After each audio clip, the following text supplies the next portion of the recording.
আবারও নির্মাণ কাজে ব্যাপক দুর্নীতি প্রকাশ্যে আসলো মেলাঘরে। জানা যায়, মেলাঘর পৌর নিগম অফিস কার্যালয়ের সম্মুখে সুইমিং পুল নির্মাণের জন্য রাজ্য সরকার ৫৭ লক্ষ টাকা বরাদ দেয়।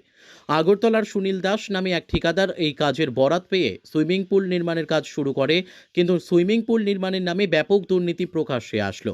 স্থানীয়দের অভিযোগ, অত্যন্ত নিম্নমানের নির্মাণ সামগ্রী দিয়ে কাজ করা হচ্ছিল, তাও আবার একেবারে পুর নিগম অফিস কার্যালয়ের সম্মুখে। অথচ মেলাঘর পুর নিগমের আধিকারিকরা সম্পূর্ণ শীত ঘুমে রয়েছে। বুধবার স্থানীয় এলাকাবাসীদের নজরে আসলে সুইমিং পুল নির্মাণ কাজ বন্ধ করে দেয়। স্থানীয় এলাকাবাসীদের অভিযোগ, সুইমিং পুল নির্মাণের নামে সরকারি টাকা আত্মসাৎ করে কম খরচে নিম্নমানের নির্মাণ সামগ্রী দিয়ে এটি তৈরি করা হচ্ছে। তাই এই কাজটি সঠিকভাবে করার দাবি তুলছেন স্থানীয় এলাকাবাসীরা। যে এই যে কাজটা পৌরসভার হইতাছে এটা খুবই নিম্নমানের কাজ হইতাছে।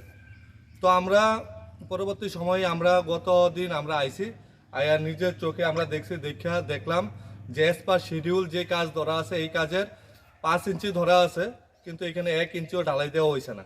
এবং এটাতে কাজে যেটা ধরা আসলো, এটার যে নিচে যে প্যাক লুদ, আমরা যেটা লুদ কই প্যাক, এটা নিচে প্যাকটা আসলো, যে প্যাকটা পরিষ্কার কইরা সঠিক মাটির থেকে প্রায় 2 ফুটের উপর বালু দিয়ে এটার উপরে ঢালাই হইলে 5 ইঞ্চি, এটার প্যাকটাও সরানো হয়েছে না। এবং যেই চারিদিকে যে কাজগুলো শুরু হয়েছে এবং যে কাজগুলো করতেছে আমরা দেখছি, আমরা হাতে ঢালাই তুলে নিতে পারতেছি। তো আমার যেটা ব্যক্তিগত কথা, যদি হাতে ঢালাই এখন ওইটা জায়গা, তো কালকে তো এটা মানে 6 মাসও টিকতো না। তখন আমাদের এই ছেলেমেয়ে আমরা এলাকাবাসী ছেলেমেয়ে আমাদের পড়াশোনা এখানে সাঁতার কাটবো, শিক্ষা গ্রহণ করব, খেলাধুলা করব, 6 মাস পরে আবার বন্ধ হয়ে যাবে 4 বছরের লেগা। এখন আমি যে আমার ছেলেটারা এখানে সাঁতার গ্রহণ করার মাধ্যমে উচ্চ ইয়াতে খেলাধুলার মধ্যে পাঠাবো, কিভাবে পাঠাবো? 6 মাস পরে আবার 4 বছরের লেগে বন্ধ হয়ে যাবে, আবার মাছ চাষ হইব।